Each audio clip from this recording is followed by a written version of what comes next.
nggak sih kalian bertanya-tanya bagaimana tubuh kita mengolah protein yang kita konsumsi?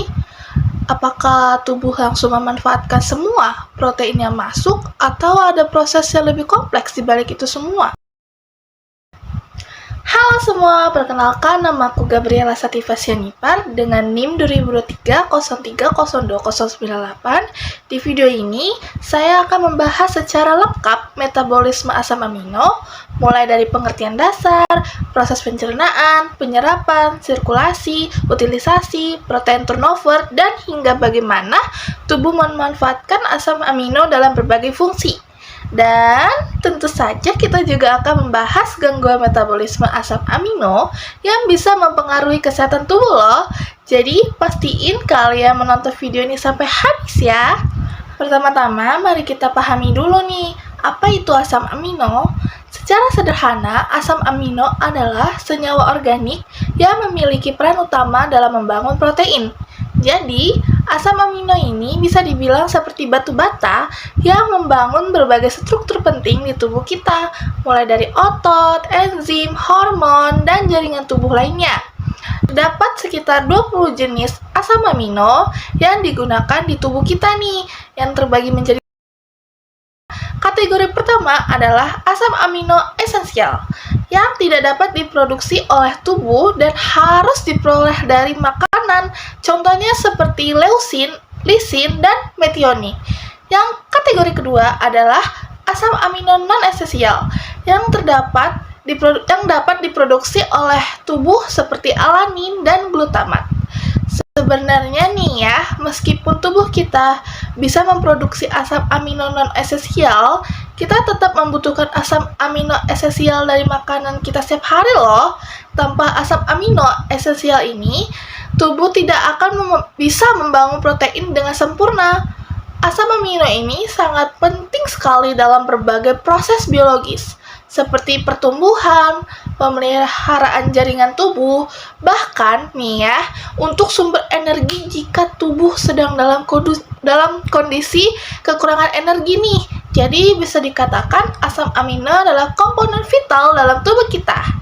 Setelah kita pahami apa itu asam amino, kini saatnya kita mempelajari bagaimana tubuh kita mencerna protein yang kita konsumsi. Proses pencernaan protein dimulai begitu makanan masuk ke dalam mulut, namun proses utama terjadi di lambung dan usus halus. Di dalam lambung, enzim yang disebut pepsin akan bekerja dengan bantuan asam lambung untuk memecah protein menjadi bentuk yang lebih sederhana, yaitu polipeptida. Polipeptida ini adalah rantai panjang asam amino yang masih harus dipecah-pecah lebih lanjut. Setelah itu, proses pencernaan dilanjutkan di usus halus nih.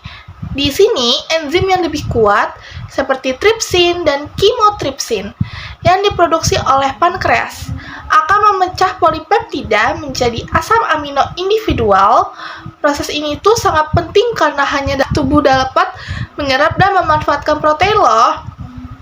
Tanpa proses pencernaan yang tepat ini, tubuh kita tidak akan bisa memanfaatkan protein yang kita konsumsi setiap hari, sehingga kita tidak akan mendapatkan manfaat dari sumber protein seperti daging, kacang-kacangan, atau telur. Setelah protein berhasil dipecah menjadi asam amino, tahap selanjutnya adalah penyerapan asam amino ke dalam tubuh. Proses penyerapan ini terjadi di usus halus yang memiliki dinding dengan banyak tonjolan yang disebut villi, yang meningkatkan permukaan untuk penyerapan nutrisi. Ada dua mekanisme utama dalam penyerapan asam amino. Yang pertama itu adalah transport aktif, yang memerlukan energi untuk membawa asam amino melintasi dinding usus, dan yang kedua ada difusi fasilitasi, yang menggunakan protein pembawa untuk memindahkan asam amino ke dalam darah tanpa membutuhkan energi. Setelah terserap, asam amino ini akan masuk ke dalam aliran darah dan dibawa ke berbagai organ tubuh seperti hati untuk diproses lebih lanjut. Proses ini sangat krusial karena tanpa penyerapan yang efisien nih, tubuh tidak akan mendapatkan asam amino yang dibutuhkan untuk membangun protein dan melaksanakan fungsi penting lainnya. Setelah asam amino terserap dan memasuki aliran darah, Tubuh akan menggunakannya untuk berbagai fungsi vital.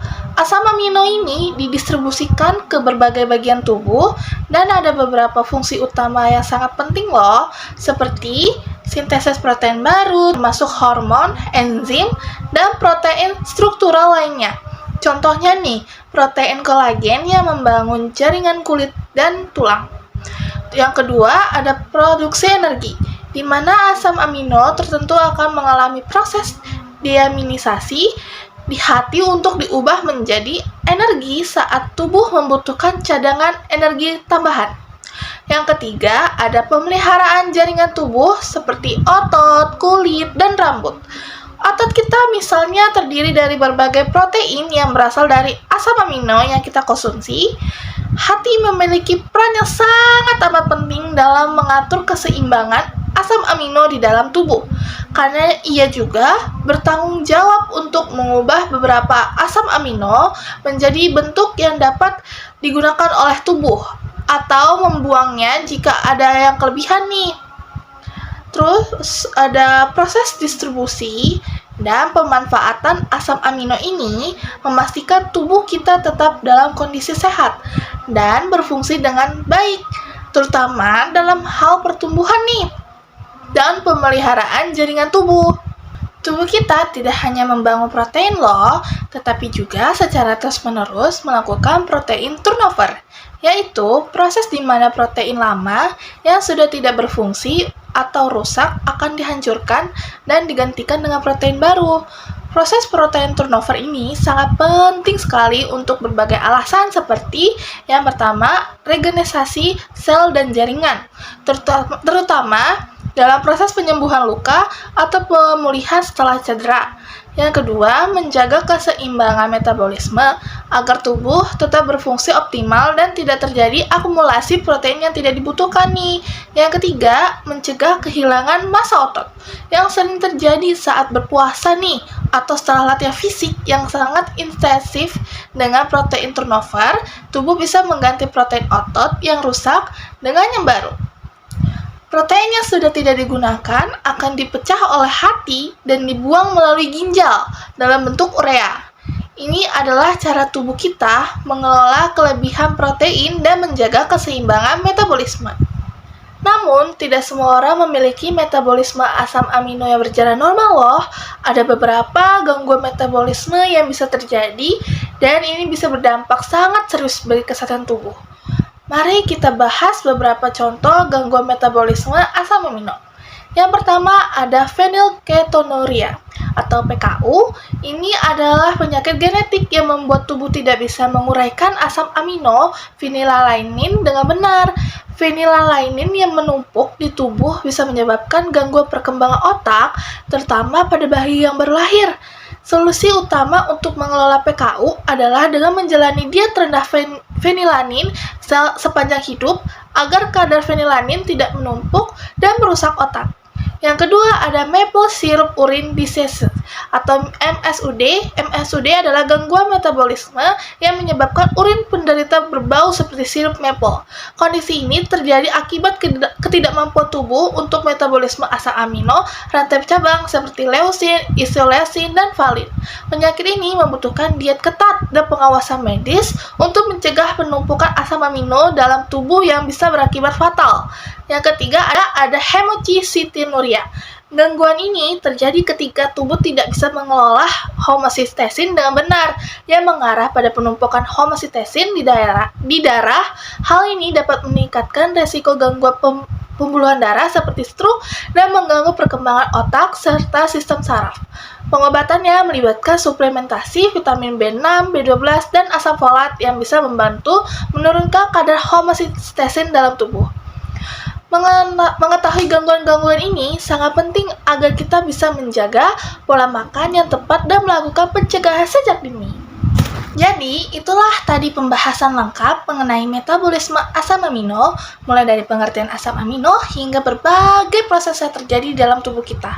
Terima kasih sudah menonton. Bila ada kesalahan terhadap penyebutan kata-kata, mohon dimaafkan.